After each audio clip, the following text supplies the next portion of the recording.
Good afternoon, ladies and gentlemen, and welcome to the second day on the European SDG Summit that CSR Europe organizes. This is today's main session, a high-level panel on sustainable finance. And I guess you all know, and we have witnessed that over the past year, we have seen the domain of sustainable finance growing from a very niche activity. And who remembers the term SRI and the SRI investors? So under that banner to an almost mainstream activity. And we believe and we see that this is a remarkable transformation in its own right.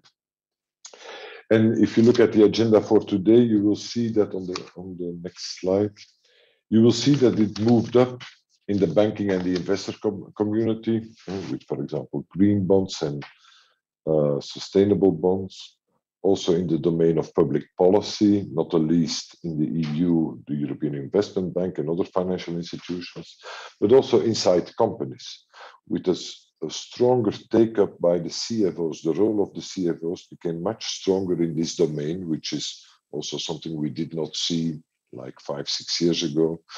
They guide and oversee the business investments. They decide or they support the CEO in deciding on where to invest. And they support companies, therefore, by integrating fully sustainability into the business operations. And the agenda, I'm not going to go into the details because we have a very rich panel that will be moderated by Lorena Sorrentino, our manager in the markets team of CSR Europe. But all these different spheres, be it the institutions, be it the companies, be it the investors and the banks, are represented today.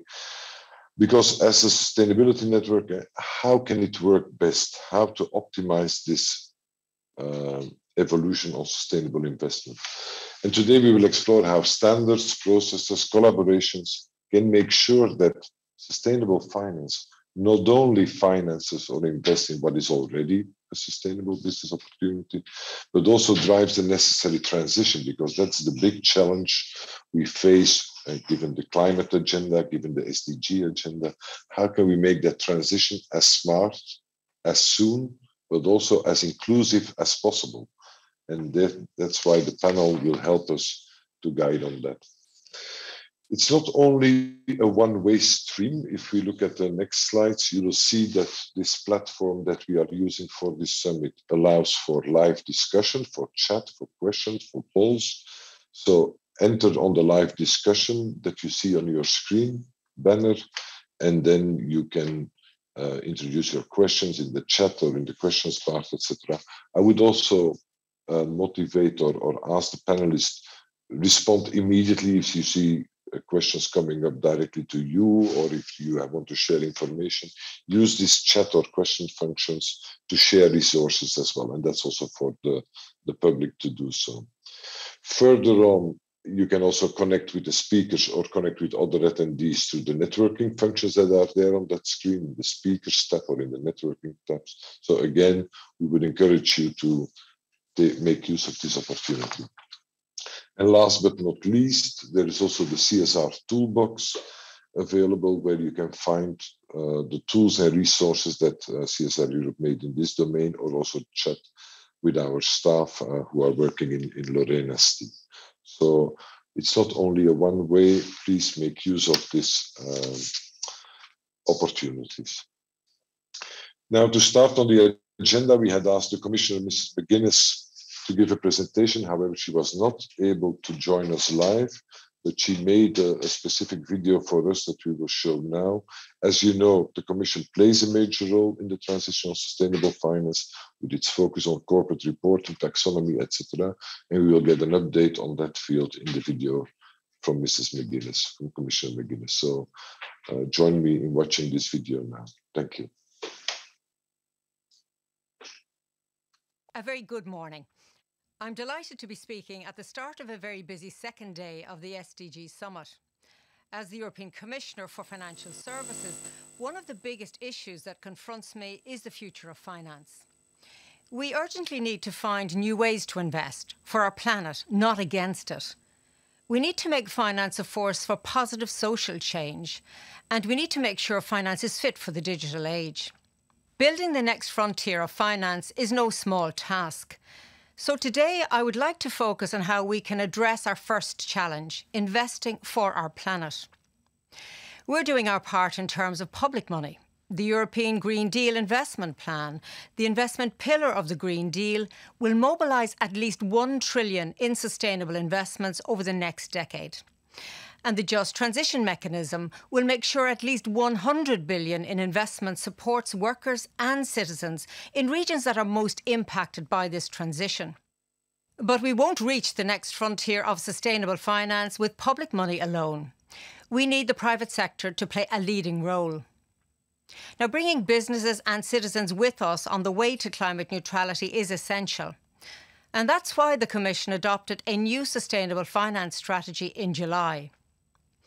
We're putting forward ambitious policies that facilitate transition finance, make sustainable finance more inclusive, boost the resilience of our markets and step up global ambition. We want to make sure the wider economy can access green finance as the sustainable transition gathers pace.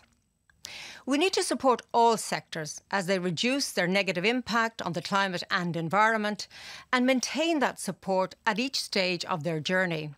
And that's where the European Union's taxonomy comes in. This EU taxonomy is a classification system for sustainable economic activities.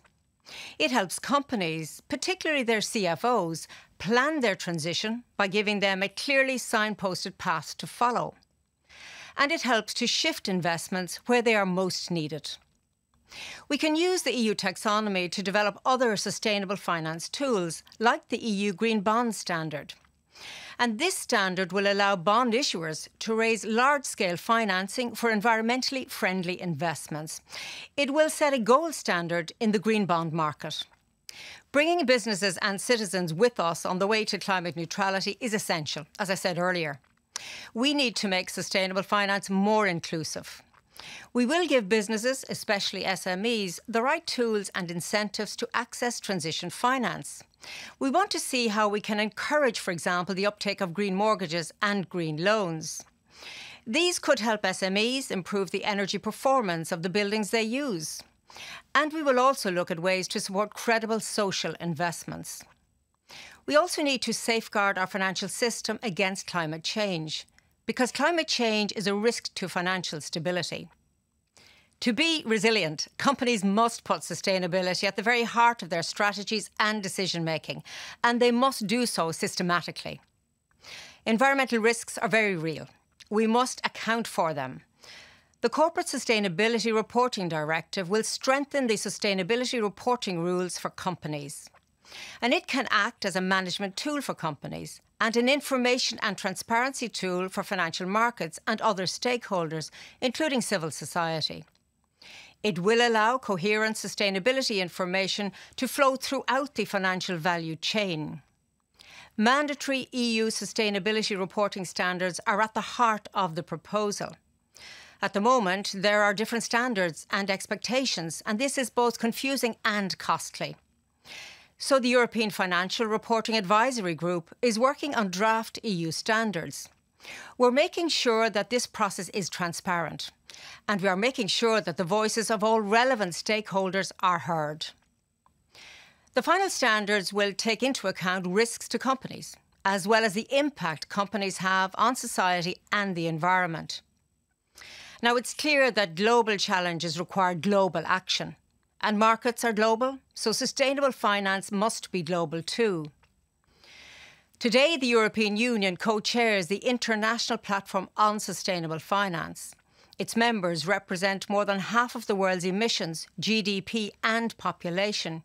And we're also active in the G7 and G20.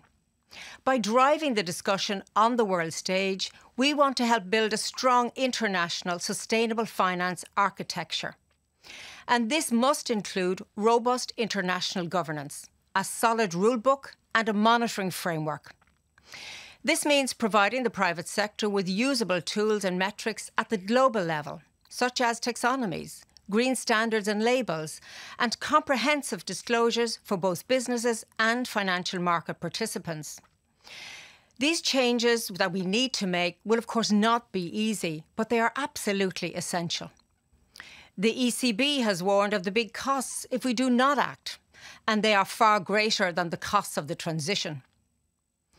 But if we want to limit the impact of climate change, if we want to build back greener after the COVID-19 pandemic, if we want to build the next frontier of finance, then these changes are absolutely necessary. Thank you. Okay, thank you for the Commissioner and also for the service of the Commission who made this possible. And especially interesting to hear the ongoing effort from the Commission from Europe on the global stage, be it in G7 or G20.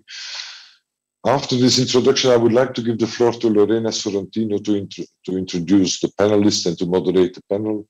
As said before, Lorena leads our team that follows closely on the different policy dialogues in sustainable finance, but also engages our member companies in shared learning, in tool development and the use of tools to advance on that agenda of sustainable finance. So she's an expert in this field, and I'm happy to give the floor to her for this moderation. Thank you, Lorena. Thank you, Stefan, and good morning, everybody. Indeed, I'm Lorena Sorrentino, and as Stefan said, I lead the work of the network around sustainable finance, but also corporate sustainability reporting. That is the instrument to make sure that sustainable finance is a success. I'm first of all, I'm very pleased to moderate this conversation among leaders, because I think we were able to bring around this virtual table a very varied set of stakeholders representing the trade unions with ETUC, two representatives from the banking sectors, from Société Générale and BBVA, but also from the Commission, so also from the policy-making side, from DG International Partnership. But before giving them the floor, I just wanted to make 2 points. One, of course, is reminding you, as Stefan said, to use the chat function to share with us your comments or links in order to increase our collective intelligence around sustainable finance, but also take a couple of minutes just to mention how we approach this topic from CSR Europe. Because, of course, as we heard from the Commissioner McGuinness just now, but also yesterday from Timmermans, this agenda there is an urgency on the agenda around sustainable finance, because, as we heard, it's key to reach the goals set at European level by the Green Deal around the digital and green transition, but also to contribute at the bigger picture at global level to the Paris Agreement, but also to the Agenda 2030. And of course, the private sector plays a key role, the financial sector as well, in order, as we heard, to shift investment where they are most needed towards sustainable activity. But how we can help companies adapting to these changes, because of course this agenda is moving very fast. As you have heard from the Commissioner, in the last months we have seen an avalanche of new measures, both in terms of corporate sustainability reporting, with the proposal for a corporate sustainability reporting directive, the work that is ongoing on the standards, but also on the sustainable finance agenda itself, with the new strategy, with the taxonomy and its delegated acts. So how we can help companies to engage on this agenda in an efficient and effective way. Because of course, with our companies, we always try not only to anticipate what is coming down the line in terms of this current and forthcoming regulation, but also make sure that they do it in the right way. So with an approach to the different regulation that is inclusive and integrated, in order for them not to approach these different measures in silos or in a sliced way, but in an integrated way, in order also to look at these measures not as a tick box exercise, but really as a means towards accelerating the transformation that is needed in businesses to achieve the goals of the sustainable finance agenda, but also to use it internally to reach the targets that they've set for themselves on sustainability, and organize internally their teams to comply with this regulation in the best way, and not only as a complying exercise. So this is really critical for us. And indeed, as Stefan also said, please visit the CSR Europe toolbox. And of course, we are also available for question, comments through the platform itself of the SDG Summit and also afterwards. Now, besides close this parenthesis on CSR Europe work, I will move to the speakers of our panel. And as I said before, we have invited each one of you because we think that you will bring a different, an additional dimension to the discussion around sustainable finance. For example, we have invited our first speaker, Mrs. Carr from ETUC, the European Trade Union Confederation, because we heard a lot about the taxonomy. And of course, at European level, there has been a lot of work done, especially in relation to the environmental objectives of the taxonomy.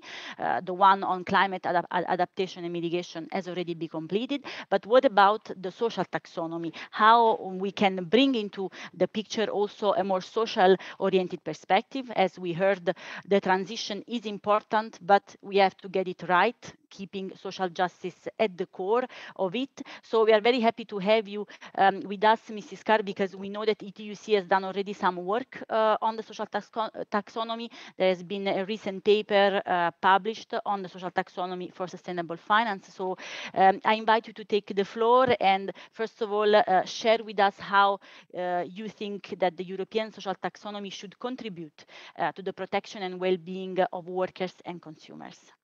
Mrs. Carr, you have the floor. Thank you very much, and thank you for the invitation to come and talk about the issues concerning the sustainable finance and especially the social taxonomy.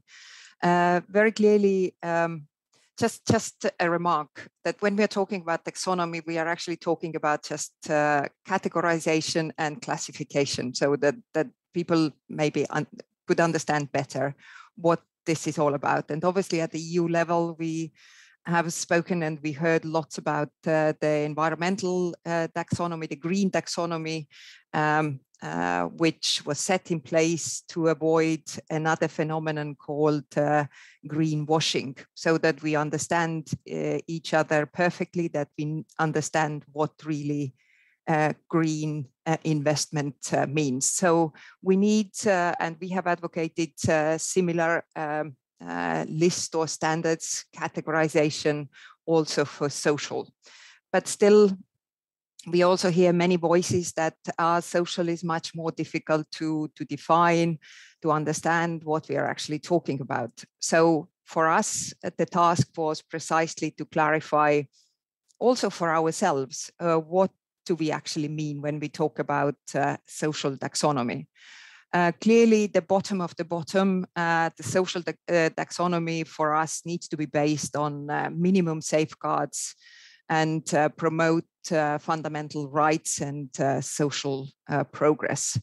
Of course, when we are talking about taxonomy, whether social or green, it is global. We are here in Europe, we are looking at it from the European perspective.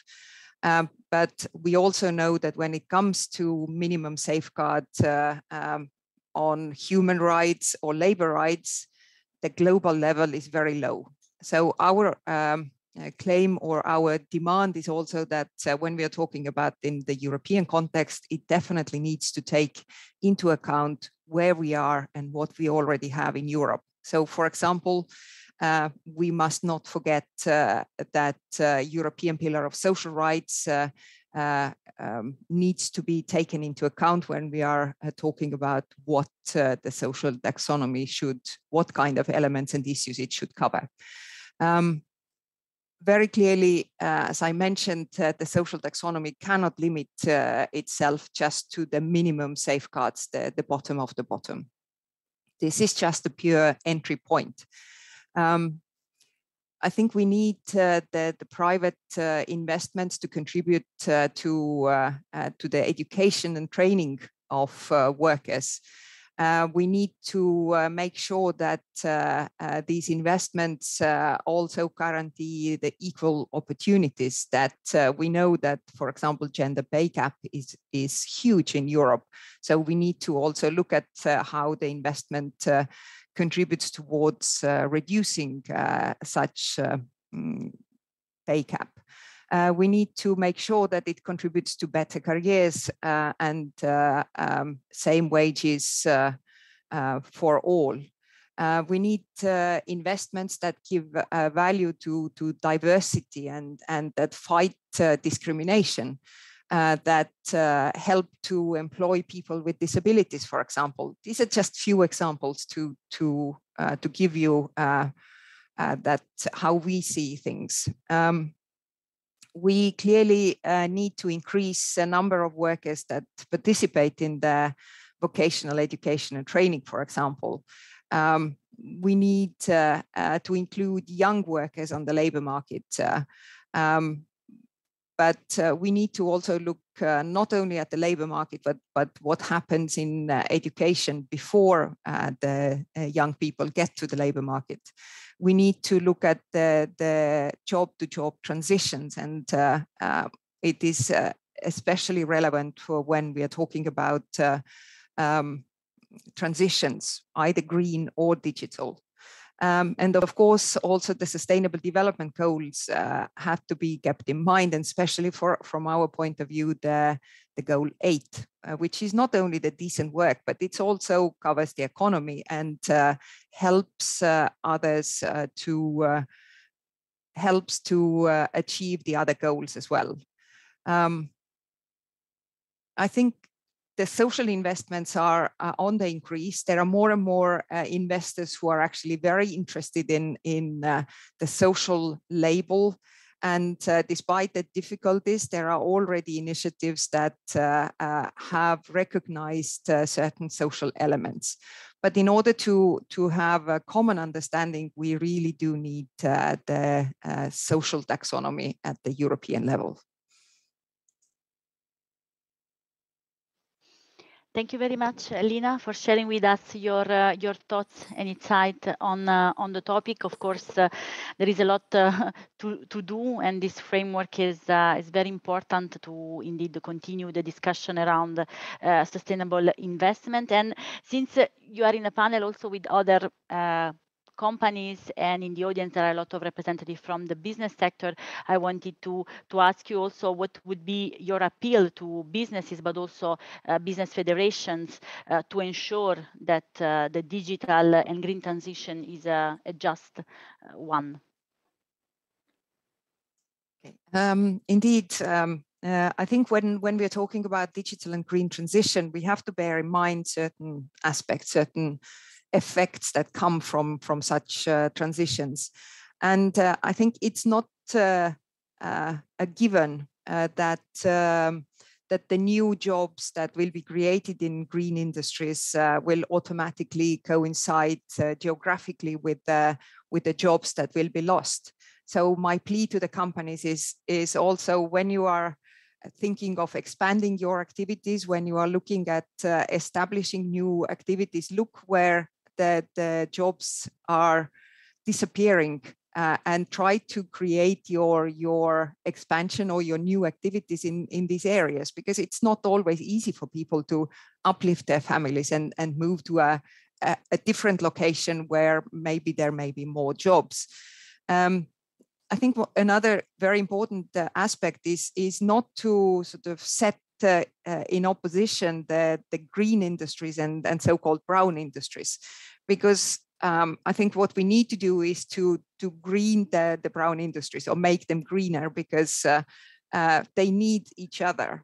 We can't build windmills or solar panels if we don't have steel, aluminium, or cement, for example. So we need to find the ways to green the brown ones, but at the same time not to oppose them to each other, but to make sure that they are complementary and supporting the needs for the transition. Another issue, obviously, I mentioned also in relation to social taxonomy, the skills.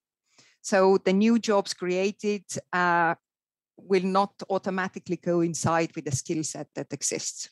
So together, obviously, with the governments, with the public authorities, there is a great need to make sure that the skills of the workforce are actually the ones that are necessary for the transition and for the development. From our point of view, very, very important, whatever new jobs are created, they need to guarantee the working conditions that the new jobs have the same or better quality conditions and wages when they are created. Of course, there are certain, when we are looking at the workers or also for companies, we need certain mitigating measures of the immediate effects that will impact on citizens and workers in many different ways. So when companies are operating, there are all sorts of different companies. We have to bear in mind that the health and safety risks for outdoor workers, for example, in the construction or agriculture, are becoming more extreme. So the workload that comes from more extreme weather events, they are increasing. So firefighters, civil protection, they see increased workloads. We see increased stress on public services, healthcare, social protection systems. So I think that the socially responsible companies have a lot to do. Many of you are doing a lot already, but I think we have to bear in mind and take into account all these different factors that come from the climate change that is happening already. And when we are planning the investments, we have to make sure that these investments contribute to good quality, with good safety, health and safety records, and well-paid jobs to really contribute to not only the transition, but also to the recovery from the current crisis that we actually are facing in our economies.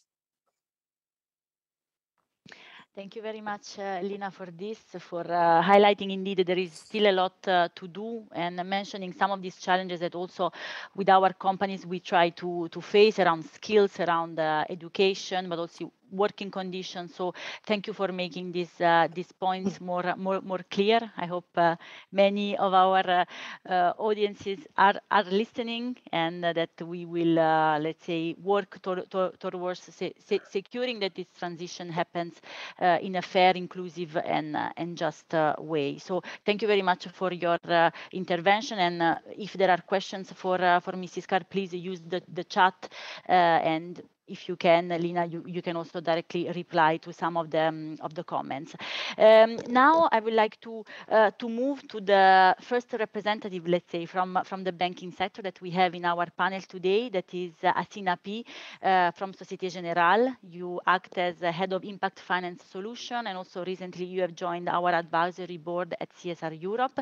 We are happy to have you with us because indeed we wanted to hear the perspective of the banking sector, as well as hear how you are approaching some of these challenges within your team. So the first, let's say, question for you would be, what is the challenge for sustainable finance when it comes to ensuring a good transition?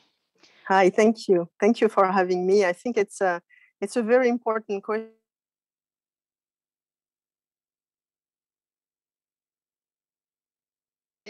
We know perfectly what we don't want to do, what is excluded from our policies, and we know what is green, what is a labeled product according to some standards. That's the easy part of sustainable finance, but the big challenge is what's in between, the transition.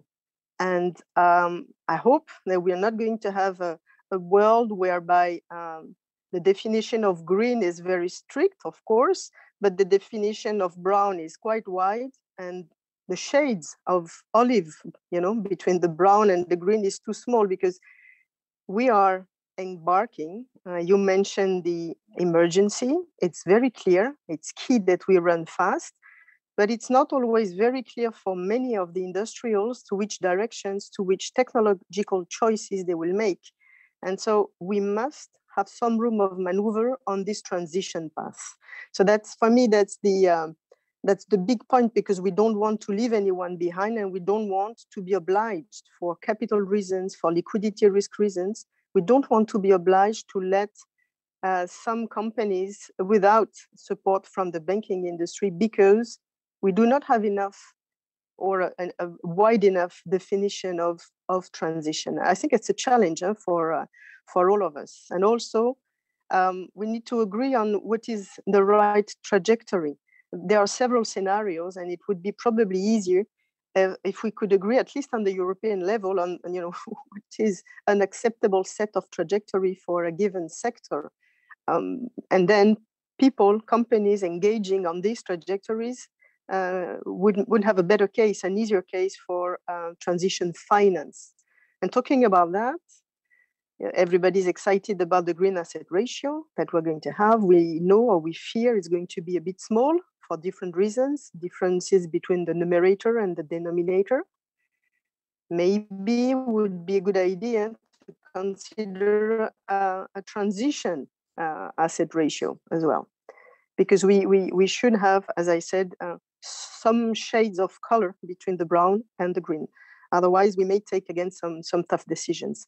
We know we don't have all the data available. We know, I mean, it's not that easy. I know that we all need to progress together. But when you look at industrials today, I think it's not easy. Again, what technological choice do you make?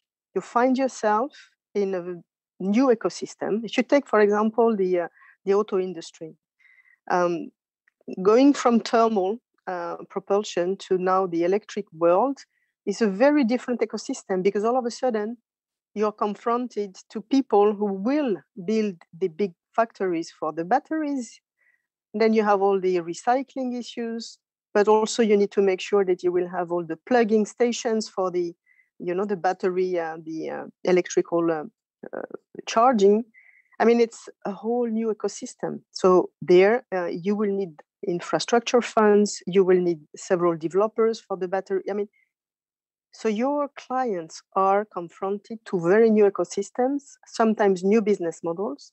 We need to adapt in terms of risks, in terms of our capacity to advise them. But then behind that, we need to make sure we will have the right models in terms of regulatory capital, in terms of usage of our assets for liquidity reasons. So I don't think we've had that in the past in such a short period of time, such a magnitude of changes at the same time. So it's very exciting, but again, we need to be careful that we are not taking decisions as financial industry that we should not be taken, because we are there normally to finance the economy. You see, not to decide on what is good, what is not, because all of a sudden we have a crush on our liquidity access or capital ratio, you see. Thank you, Asina, for making this point and to highlight what you see. And indeed, there are challenges out there for companies, but also for the investment community to adapt to this rapidly changing scenario. And can you tell us a bit from your point of view how organizations and companies can adapt to this challenge? Of course, there is a lot to do, but with what we have, how they can adapt to this challenge now and make it possible to bring sustainability into the DNA of the teams internally inside the company. It's very key. And Lorena, we could have had an interactive discussion, because I was really interested in the points made by Mrs. Carr before on the social point. It's true that all of us, the industry, the banking industry, all of us, we need to make sure that it will fly in the right direction on the social side. And we have to be responsible employers, starting with reskilling people, giving them a chance to adapt, to transition in reality. So what we have done concretely in Société Générale, first we had experts. Like 20 years ago, we started with this ENS matters, analyzing files, because we signed the Equator Principle. So like many banks, we started a long time ago, more on the expertise side. So what we started recently is to expand quite widely the expertise in terms of products and in terms of geographies, so that we had experts everywhere. And then we have launched a big push to boost awareness of our people. So that's training, of course, but we launched a real big training, extensive, and not expensive, by the way, because most of the training program was done with in-house people who have shared a lot of very interesting knowledge on that. So boosting awareness has been really big on the training, but also on the incentives. It's always good if you give incentives to people because you give them tools to analyze why they should get or not get the incentive, and they enter into the machinery. And what is positive impact finance, what type of sustainability linked loan they should be engaging in or not. So we put a lot of guidelines. So it was good to push the origination, but for me, it was to boost awareness, really give people all the tools to understand. We have also, of course, given more and more autonomy to the business teams with clear frameworks so that they could start engaging themselves in sustainable finance. We want people to understand this is no more the subject of a few experts. This is everybody's business. And then, so once we've done all that, this journey, we arrived to the big thing. The big thing for me is the shift. That means asking people not only to engage themselves on an ESG roadmap, but really to question their own mandate. Do they need to adapt their mandates? Each team has to do that to be more or to stay relevant with their clients. Because, as we said before, their clients are caught in an emergency, they are caught in new ecosystems. And so you need to understand, of course, the ENS matters of each sector, but much more than that, you need to understand the cross-sectorial value chains. That's the new environment in reality. And that means that when you had teams pushing some expert products before, today, you need to put your client in the center, but really understand their issues, their needs, and put together the solutions that will help your clients. So it's a very different mindset.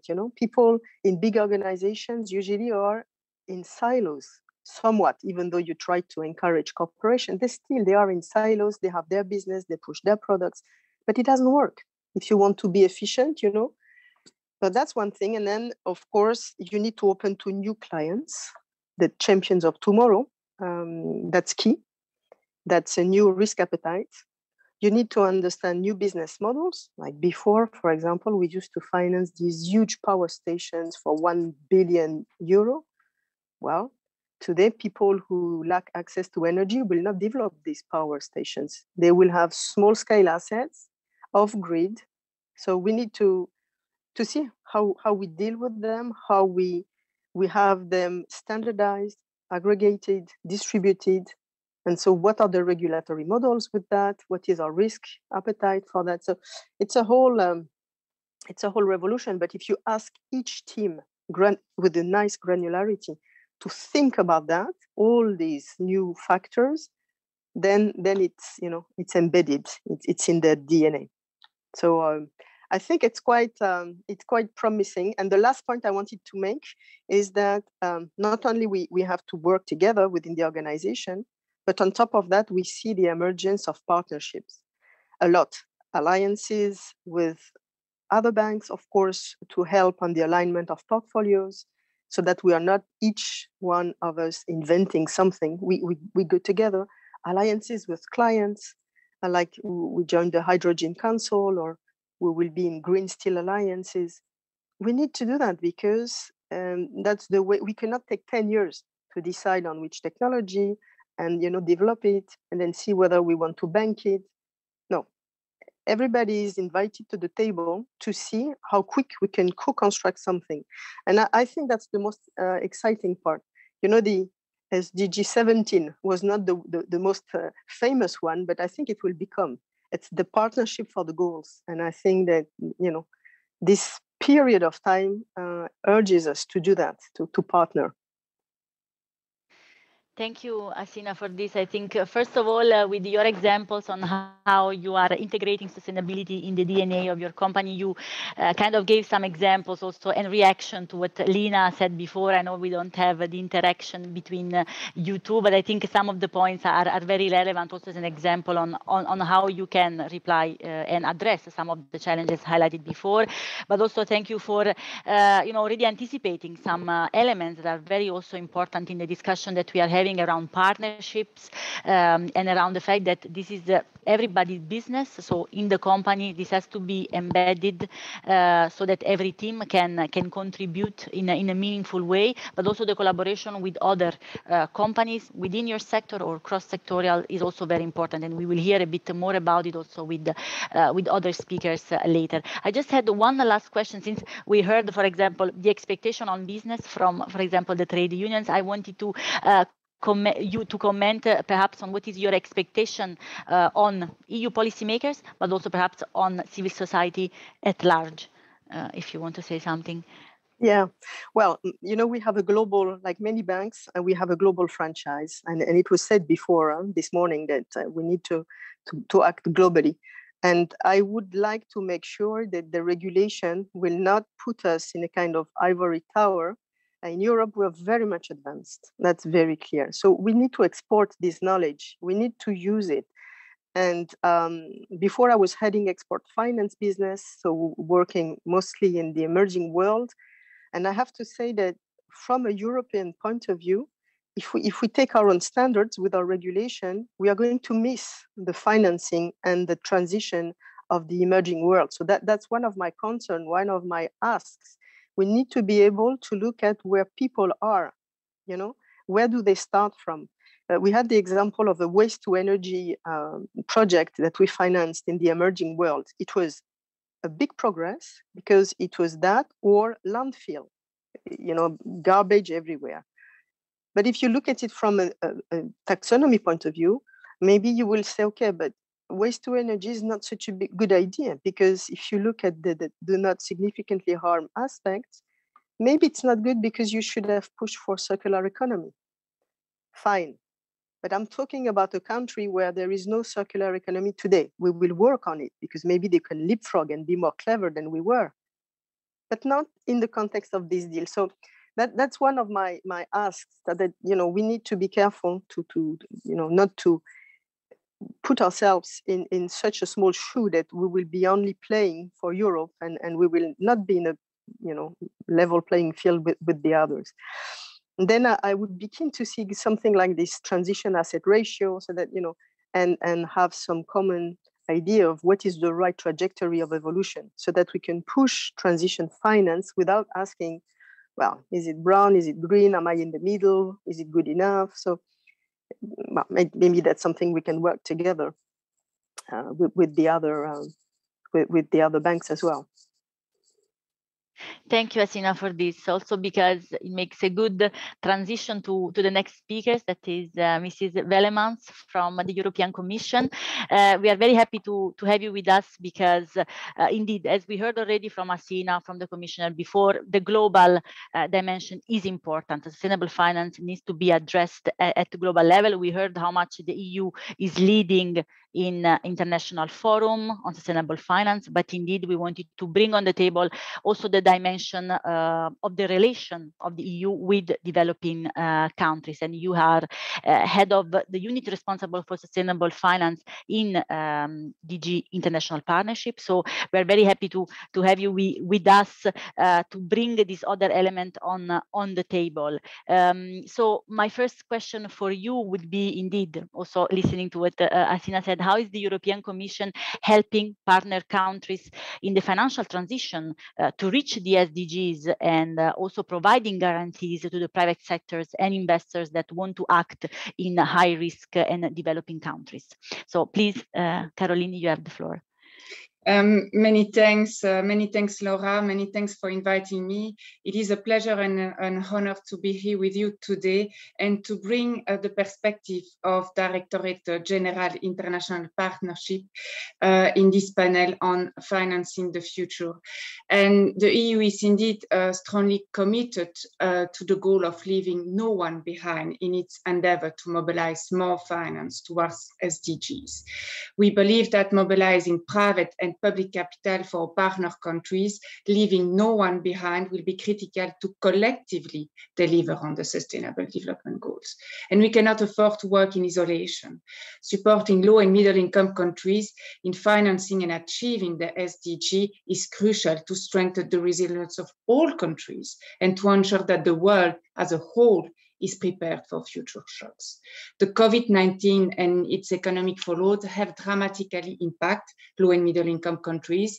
As you know, it has constrained their fiscal space and reversed years of progress towards SDGs. So meeting the SDG will require huge efforts from all stakeholders, country authorities, regulators, policymakers, the private sectors, of course, donors, national and multilateral development finance institutions. And this is also the reason why the EU and its member states have increased significantly the official development assistance for partner countries to 66.8 billion euro in 2020. The EU and its member states remains therefore the world's leading contributor of development assistance. And our main external action instrument called NDICI Global Europe has a financial envelope of about 79 billion euro, and it will be our most powerful tool for the 7 years to come to support a sustainable global recovery.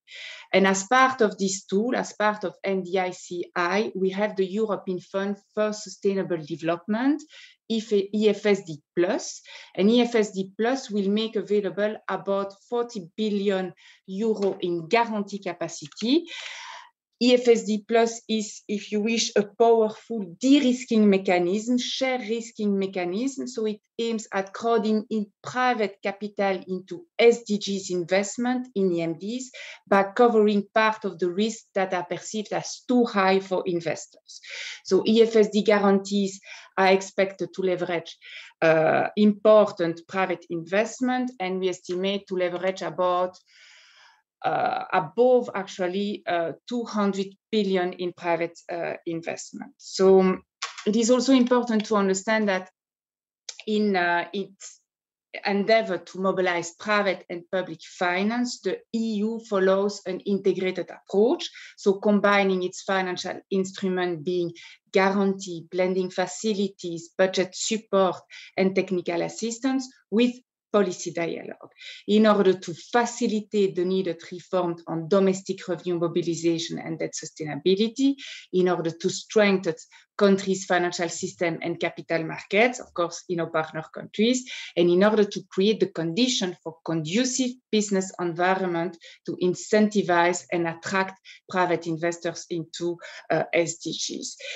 And I also would like to say that given the size of the SDG gap, given the size of the challenge, it is of the utmost importance that we do not act in a scattered way, that the EU, together with EIB, EBRD, the European Development Finance institutions, act together in a coordinated manner, pooling their financial resources and expertise in a coordinated manner to maximize sustainable development impact and scale up sustainable finance.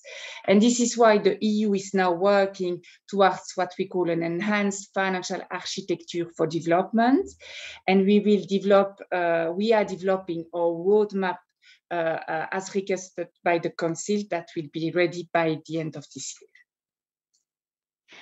Thank you, Caroline, for mapping out all these tools and giving the audience a very informative reply to my question. And also, I would like you to ask if you can also maybe comment on what are the plans of the EU to support further sustainable finance in low-income countries.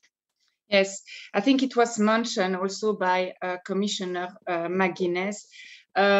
Financial markets are global, so they have the great potential to help finance the SDG by linking local financing needs with global sources of funding. But this potential remains really untapped. As we all know, scaling up sustainable finance globally remains a challenge, and it is a big challenge for low and middle income countries. And there are trillions of euros in financial assets managed globally by banks, asset management company, institutional investment company. But mobilizing even just a very small share of this tremendous amount will be crucial for partner countries. However, we notice that private capital is not flowing towards our partner countries at the scale and the speed required to meet the SDGs, to meet the Paris Agreement objective. We believe that all partner countries, that low and middle income countries, face particular challenges, constraints to increase green finance. We believe that dedicated support is required, and this is the reason why the Commission announced in July that it will develop a comprehensive EU strategy to help increase sustainable finance in low and middle income countries. To that effect, the Commission will set up a high-level expert group, which will be mandated to provide recommendations to the EU about potential transformative actions that the EU can take. In parallel, we are also exploring how we could best help our partner countries to develop their green bond markets, because we believe that green bonds are a key tool to mobilize institutional investors towards green infrastructure projects. So we are working and exploring possibilities to grow this market. We are also, of course, supporting all partner countries with their development of credible sustainable finance frameworks, promoting our EU sustainable finance tools and standards. It is indeed important to work towards coordinated approaches, coherent frameworks and tools, because this is key to enable investors to identify green investment opportunities across the globe and to facilitate cross-border green investments. So we are working on this with the G20 Sustainable Finance Working Group and with the International Platform on Sustainable Finance. And to conclude, what I would like to say is that we need to work together to harness the full potential of sustainable finance. There is no other way if we want to collectively deliver on the Sustainable Development Goals. Thank you, Caroline, for this and to explain to us and to the others how the Commission is looking at it, also with the purpose on having an integrated, coherent approach that would guide the action also of the different actors in these countries also at global level. So thank you for being with us. I hope you can stay a bit longer, also to listen to the next speaker in our panel, that is Antoni Bayabriga, Global Head of Responsible Business at BBVA, here also with the head of Chair of Sustainable Finance Working Group at the European Banking Federation. So we are happy to have you with us. First of all, of course, to bring the perspective of BBVA around the table, but also, as we heard already, there is a need for collaboration within the sector with other kind of stakeholders, policymakers, civil society. So we want also to expand with you this element. But first of all, let's focus on BBVA. And can you quickly tell us how is BBVA including its ambitions on sustainable finance in its strategy?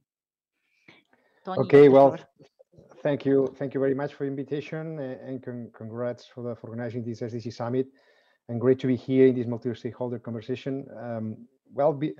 Great to share our experience. We are a customer-centric global finance institution based in Madrid with very strong footprint in emerging countries. 2/3 of our gross income come from emerging countries.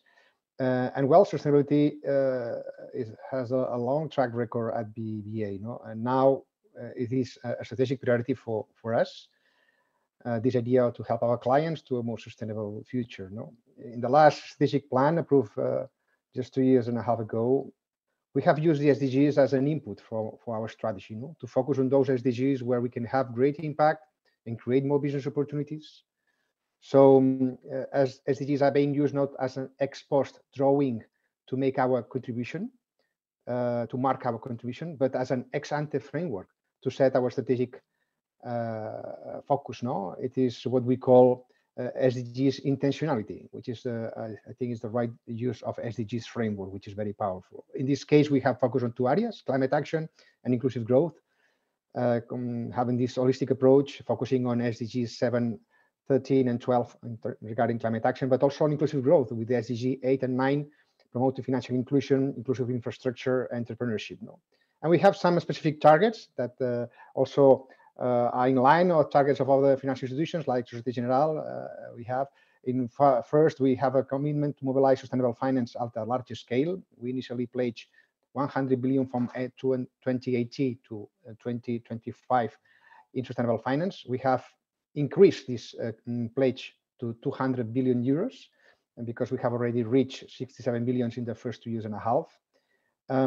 Providing not only solutions for financial services, but also advisory services, which is very relevant in this journey to help our clients, no? As also was said before. No? The second main target or commitment is we have a commitment to decarbonize our portfolio. We start with, together with Standard Chartered, Société Générale, ING, BNP, practically 3 years ago in Katowice, signing a commitment to align our lending portfolios to with the Paris Agreement. Now we have announced in April our net zero commitment, joining the initiative of Net Zero Banking Alliance, and also having a phase out on coal and setting already some intermediate targets that we plan to set at the end of this year. No?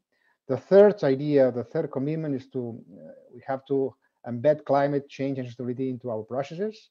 Regulation is moving fast, but in any case, we want to, and we are having a very relevant process internally to embed this in our daily operations. The fourth commitment is we want to become a reference on disclosure and transparency. We've been comment, but this is also very, very relevant. And finally, we understand that a leading sustainable finance bank should also engage with all the stakeholders to promote a systemic change in the industry, together with partners, with all the stakeholders, and also together with all our colleagues and banks in Europe and worldwide. No? Later we will comment a little bit on that. And finally, only a final remark about governance.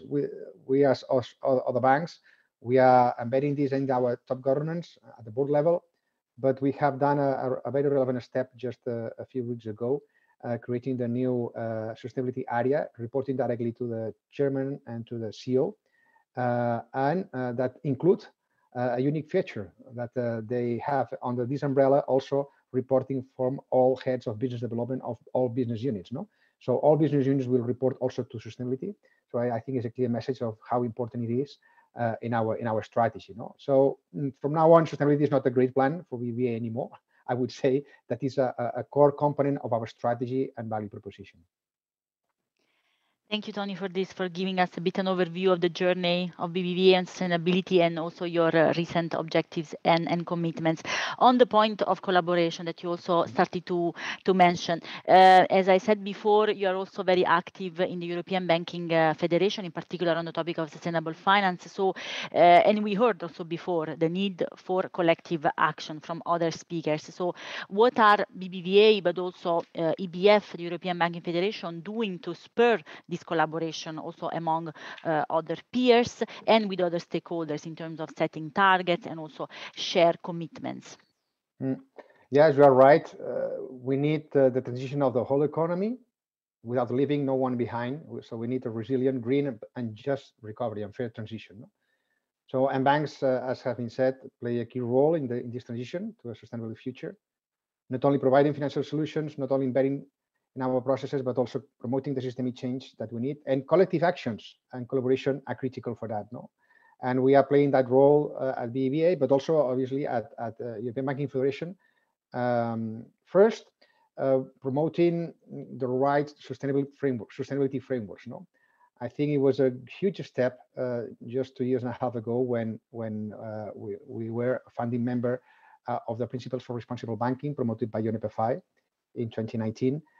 Endorsed also by the EBF. No, today we have more than 250 banks with $65 trillion in assets. More than the 50% of the banking system represented. Half of these banks are European banks, so it is a clear example of the collective commitments that we are taking in the industry. Also, a second area where we collectively work is on what is target setting in climate. No. As I said before, we were first 5 banks promoting Katowice commitment in December 2019, but a few months later, UNEP led the collective commitment to climate action, and now in April it was announced the Net Zero Banking Alliance with this ambition of net zero by 2050. And today we already have 60 banks with 40 trillion in assets. And again, 50% of those banks are European banks. And EBF also, we wanted to be a supporter of this great initiative to become net zero. No? So, and now we are also working at UNPFI for a collective commitment on financial health and financial inclusion. So I think that's also very, very relevant. No? Our experience as BBVA beyond that is very relevant because we have to collaborate even cross industries. No? In Spain, we have the growth group of green economy together with other companies from different sectors to promote the green finance. We are also members from a lot of years on CSR Europe platform. We are also members of the European Hydrogen Alliance, Société Générale, and also we, at the global level, we work a lot at the World Economic Forum also to promote this systemic change. No? And the European Banking Federation, I would say that the role is to raise ambition and target setting around the members, no? And also, I think it's very relevant and experience about knowledge sharing, no? Because sustainability is a new set of knowledge for bankers. We need to learn a lot. Training has been said that is a key element on this journey, and also training to bankers and to all areas in the banking system. So I think a good example is in this knowledge sharing initiative is the SDG report that EBF in partnership with KPMG Spain did a research about how banks are integrating SDGs on our frameworks and our strategies. No, so and also another initiatives that EBF is working on is also on these cross-industry initiatives. We have a good dialogue with SME United, for instance, in order to promote simplified corporate reporting. So I think there's a lot of initiatives at EBF, also at BBVA, but as EBF, we have a very strong governance around a sustainable finance expert group and different workshops and working groups. So we have all bankers, all different banks in Europe engaged. And I would say to conclude that, in fact, CEOs today should railing others on purpose and systemic change, no?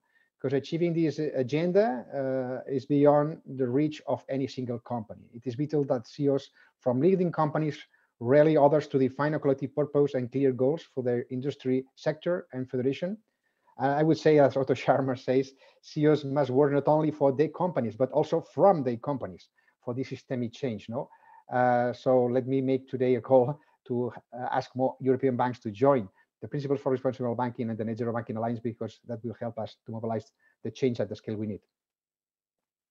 Thank you, Tony, for this appeal. And indeed, the example of EBF also shows a lot of maturity of the engagement that you managed to achieve in your sector. And on the contrary, yesterday in the launch of the barometer that we have published yesterday, of course, we have seen that in Europe, the maturity of business federation and sectors on sustainability is still fragmented around Europe. So your examples are very interesting to see how a successful kind of collaboration can work, how together you can set targets and commitments to work further, and how the federation is also helping members to advance on this agenda. So thank you for that. And maybe just one last point, since we mentioned the international dimension also, and you also BBVA is also engaging with the third countries. I wanted to ask you, what are your expectations also on what is needed, and how would you suggest that should we work in involving third countries to make sustainability really a global movement? Well, as bankers, our success depends on the success of our clients. No, so and we have two different specificities, no, in our business model. No, first is that banking is a relationship-based business model. No, this is not simply the besting. We need engaging with our clients to help them in the transition. As Lina says, no, we have green the brown. No, Mark Carney says we have 50 shades of green. I would say that we have also 50 shades of brown. So we need to help even the brown activities transition. No, so that's critical, and also as Ina has pointed out before. No, the second one is that banks will support the whole economy and capital markets and SMEs and households. No. So we need everyone take the responsibility on that. We need regulators setting long-term ambition, providing certainty in sectoral paths, and defining a smart financial regulation. So we welcome the new EU strategy, where financing transition and inclusiveness are core components. Companies need to define clear targets, clear plans, and also invest with public support in those technologies that are not available yet, and more awareness and education for everyone to promote behavioral change. But let me add, in this international dimension, we are, as I said, a bank very relevant in emerging countries, and we need them to succeed. We are not going to succeed without emerging countries, without developing countries. So we will come again in the new strategy, where a pillar will be on this globalization. But we need more ambition in the next COP26, and also more multilateralism in relation to the Article 9, those $100 billion a year, not only for mitigation, but also to adaptation. We need specific commitments by country on a yearly basis. We need clarity on how these commitments are going to be funded, specifying the role of private capital in public institutions. We need clarity on how funds are going to be allocated between nations. And obviously, we need sound governance mechanism to increase transparency, predictability, and trust in future climate finance flows. So again and again, we need to partner with everyone, with governments and with other banks and other institutions and with our clients, but we need a strong support, because we are not going to succeed without emerging countries on board. Thank you, Tony, for this last point. I think, all your contribution in this panel gave us a lot of food for thoughts. For sure, some of the words that we most heard are about partnership, collaboration, take this agenda through a global integrated approach, because it's everyone's business. And if we want to succeed, we need to move the needle further together. So I just wanted also to mention one thing before closing the panel and moving to the next session, that there are a number of questions for you speakers on the platform. So if you can also have a look there and see if there is some questions for you, you can reply directly, or we will also write them in our, let's say, separate chat, and maybe I can pick them up after. Again, thank you very much for joining us. And now we will move to the next section of our morning event, where we would like to look a bit at the way forward. And I'm very happy to have with us the European Investment Bank with Mr. Lucius, as well as the French Ministry of the Ecological Transition with Monsieur Lessuer. I will give the floor first to Mr. Lucius with the AIB, and I'm happy that you are with us again today, Akan. Also, not only maybe to react to some of the points that you heard, but we wanted you to share with the audience also what are the plans of the EIB in terms of financing the green digital transitions, and contribute also to the support that is needed for companies, federations, and civil society to contribute and achieve this agenda. So I will leave the floor to you, and thank you again for being with us. Thank you, Lorena, for having me, and thank you for your request for me to contribute to this high-level panel. It's a pleasure. And the question is about financing the future. And I can say the future is sustainable. The future must be sustainable. We have no option. And when I talk of sustainability, I mean it in its entire width: climate, biodiversity, circular economy, and the social dimensions. We often focus on climate because that is the preeminent emergency we have. And the question really is, are we acting fast enough? It is great to see that last year, 90% of all additional renewable capacity or additional power capacity was renewable. But is it enough? If we want to limit global warming to 1.5 degrees to meet the Paris Climate Agreement, we need to progress much, much, much faster than we do right now.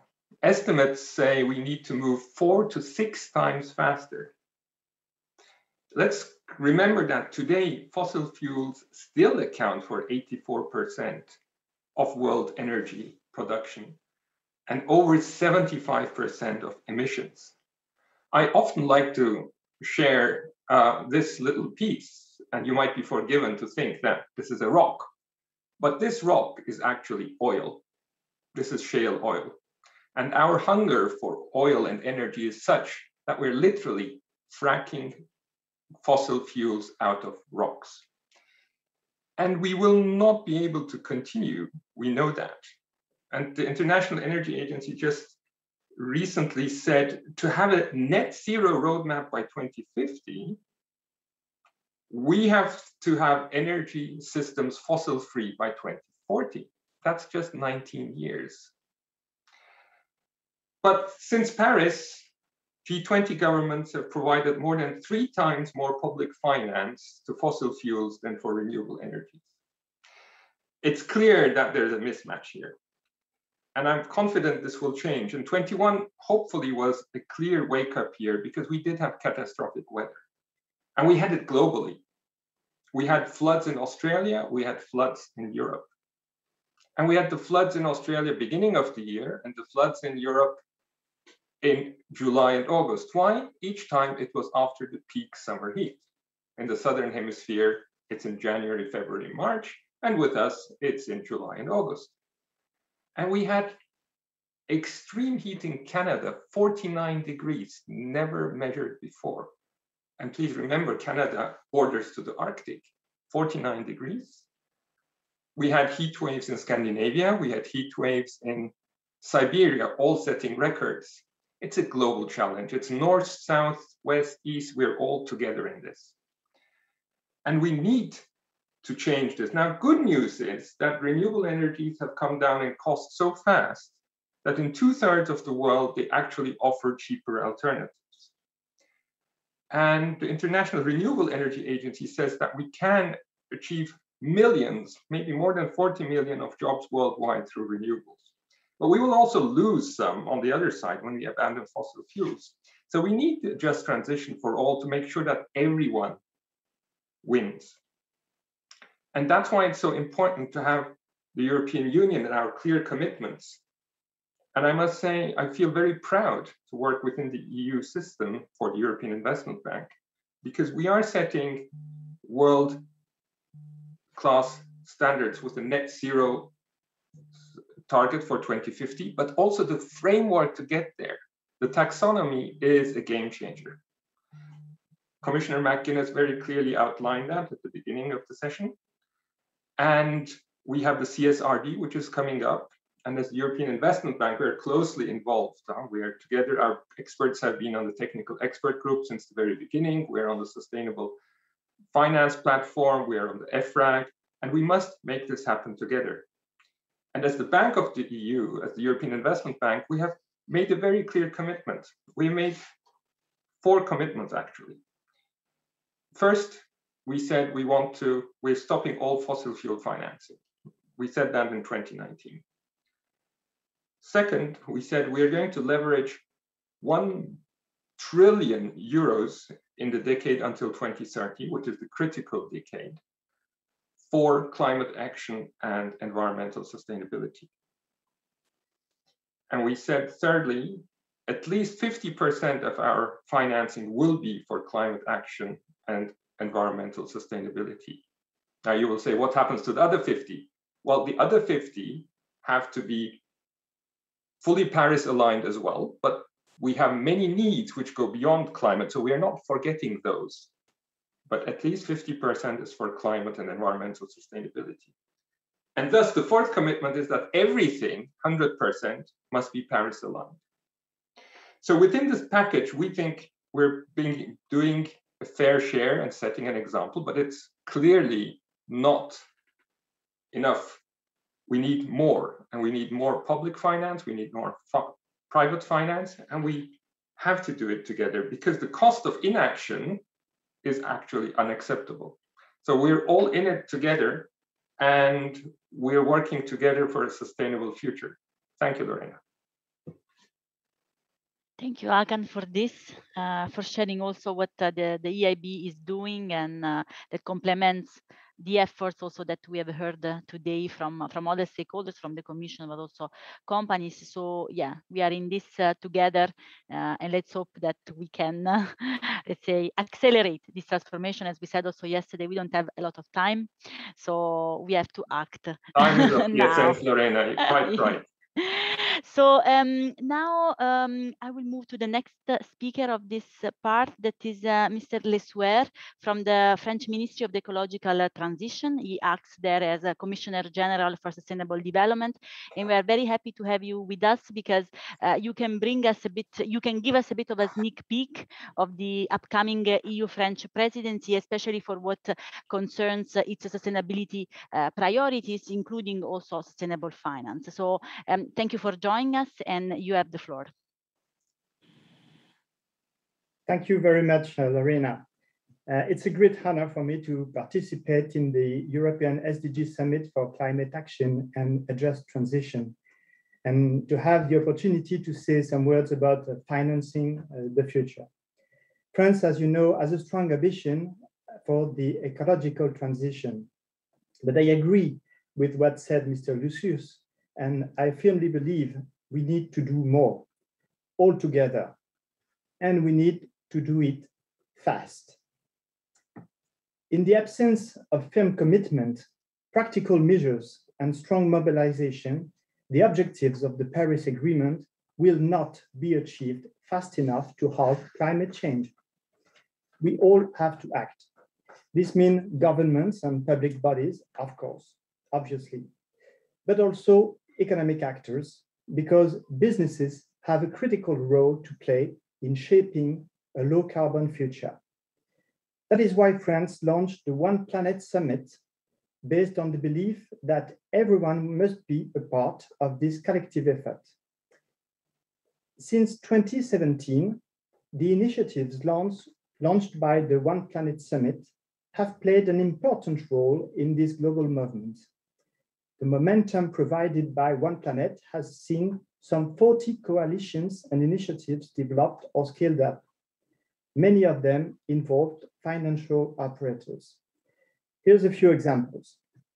The first example is the Network for Greening the Financial System, that now brings together almost 100 central banks and supervisors from jurisdictions representing 85% of global GDP.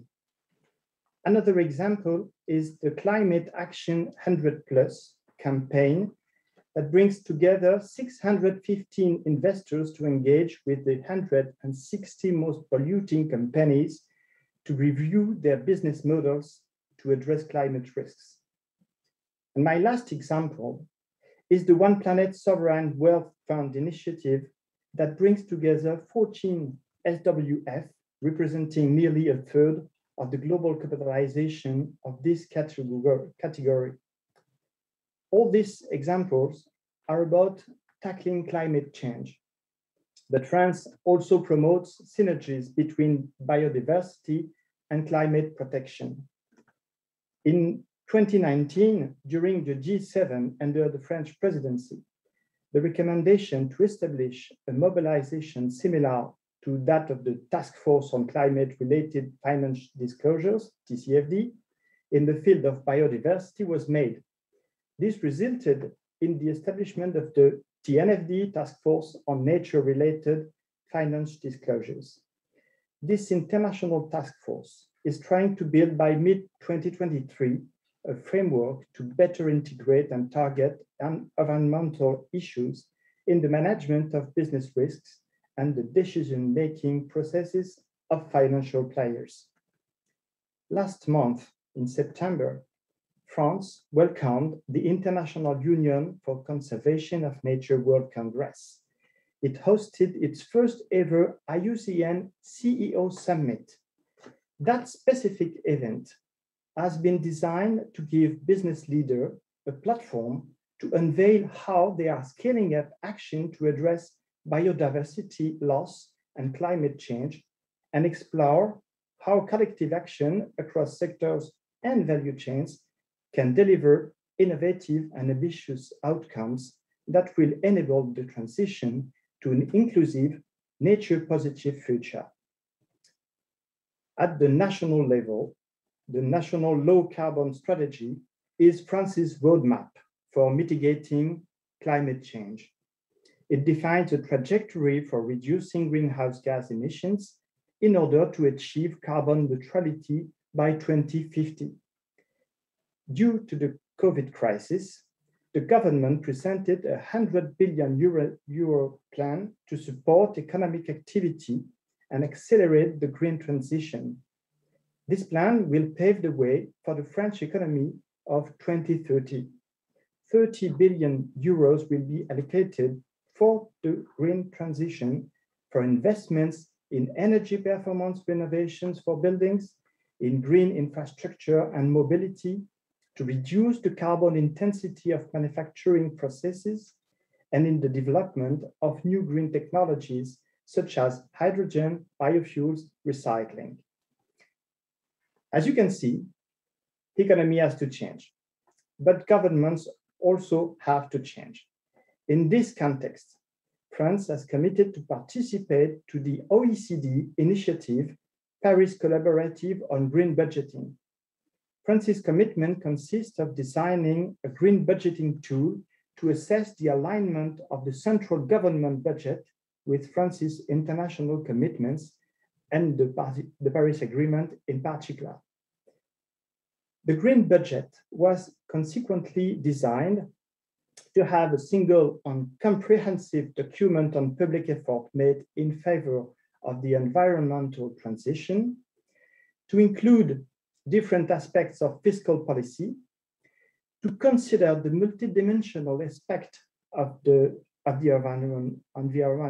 environment impacts not only on climate change, but also adaptation, water resources management, waste, pollution, and biodiversity. And then to use a methodology that can be replicated and used every year. This approach is also a response for the demand for clarity and greater transparency of information on environmental matters from both Parliament, civil society, and citizens. By presenting the environmental impact of the state budget, the green budget should help inform the French Parliament. It is thus intended to become a support for decision-making in line with the objective of greening the state budget set by the government. And to conclude, I would like to, again, to thank CSR for organizing this summit. As you can see, we have huge challenges ahead of us. Every single actor of our societies has to be a part of the solution, and the private sector has to contribute to this ecological transition.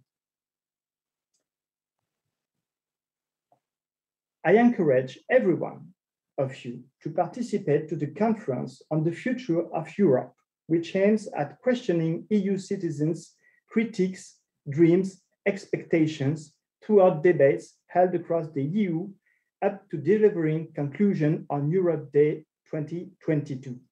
The French EU presidency will obviously address the economic and social consequences of the pandemic, but we will, of course, continue the EU work to take concrete action tackling climate change concerns.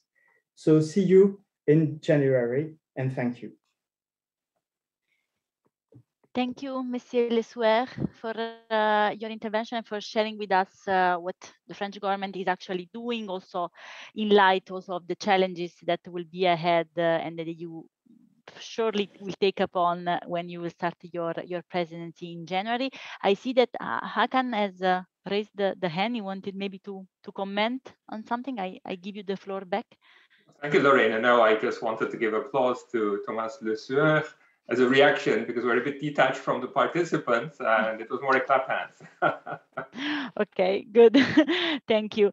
Then thank you both for your insights and also for giving us a bit forward looking for what's next. Even if there is a lot to do, it would be challenging, but we are all there around the table ready to work to make this transition happen. And now I will give back the floor to Stéphane, that will conclude our session with some concluding remarks.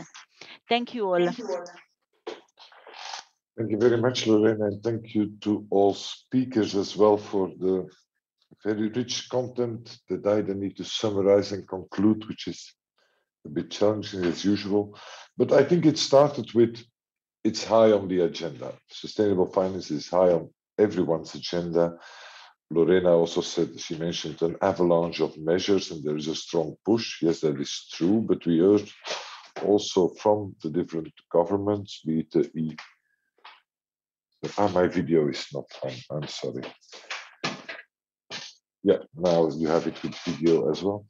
But so I said, first avalanche of measures, strong push, it's high on the agenda. And we heard from, be it from the European Commission, from the EIB, from Mr. Luceveur from France just now, there are a lot of encouraging innovations happening at institutional level and also reaching out at the global level. So there is an interesting and strong push, and also there that silos are getting teared down a bit is very important for this work.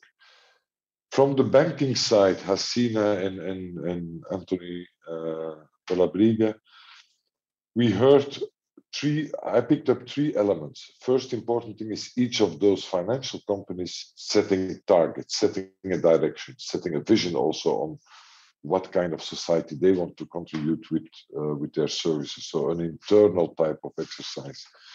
But second, and Hasina said it very eloquently, I thought, each of our teams need to understand this challenge.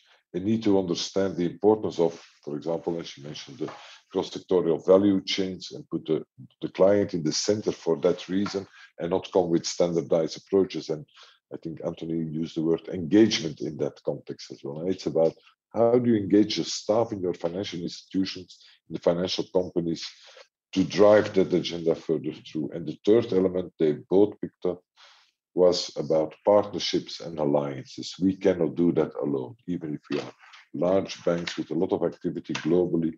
We need to do that in partnerships, can be very general about the financial sector itself, and Anthony presented some of them, can be very specific alliances where other sectors are supported by a focus on the financial means, and the hydrogen council was mentioned by Hasina. So those are 3 elements that the financial sector can be doing, setting their own targets and approaches, work with their teams, and go for the partnerships on general or specific areas.